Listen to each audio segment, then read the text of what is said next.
What's going on? Welcome to the weekly axe kicking. Today I'm going to show you a quick and effective technique for changing chords faster. Here we go.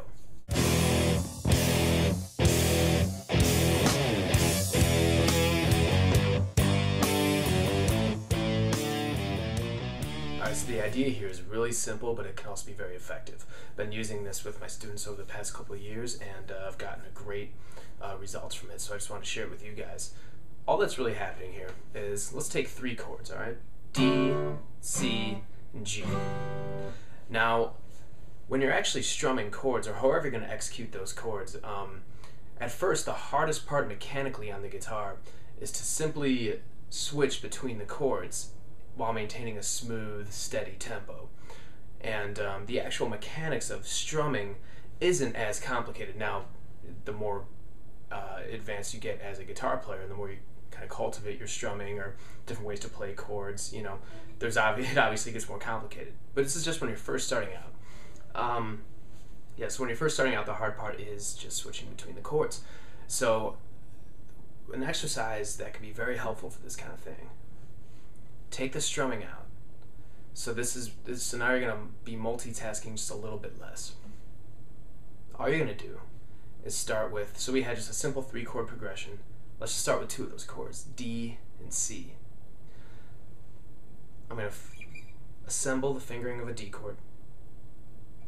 I'm just going to press down, not super hard, but just press down lightly, and count 1, 2, 3, 4, and then I'm going to go to C. Now, when I do that, I have to anticipate, and especially if I'm starting out, I want to visualize where the next chord is going to be. So when I'm counting, so when I'm on the D chord and I'm counting 1, 2, 3, 4, when I'm on that third count, I'd say like around the third count, I am anticipating C. So 1, 2, 3, thinking C, 4, 1, 2. Now I'm thinking D, 3, 4, 1, 2. Now I'm thinking C, 3, 4, 1.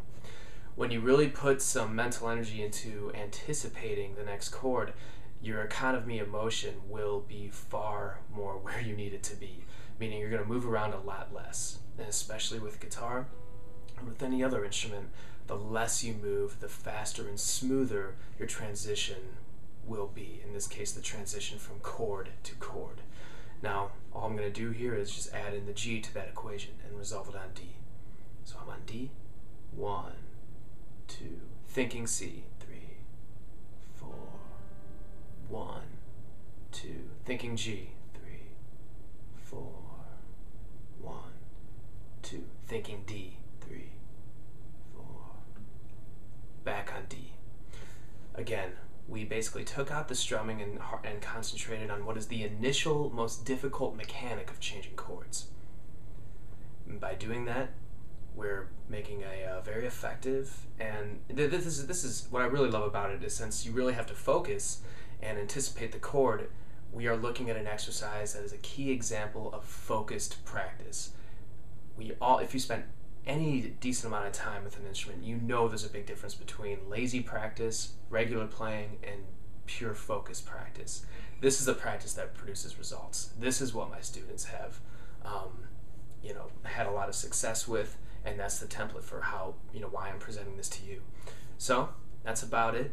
Simple but very effective, and again, it could be applied to like a lot of different areas of guitar. I'll still do this kind of thing if there's an awkward, chord change in a classical piece, especially if it's a piece that's not very idiomatic for the guitar, of which there are quite a few, actually.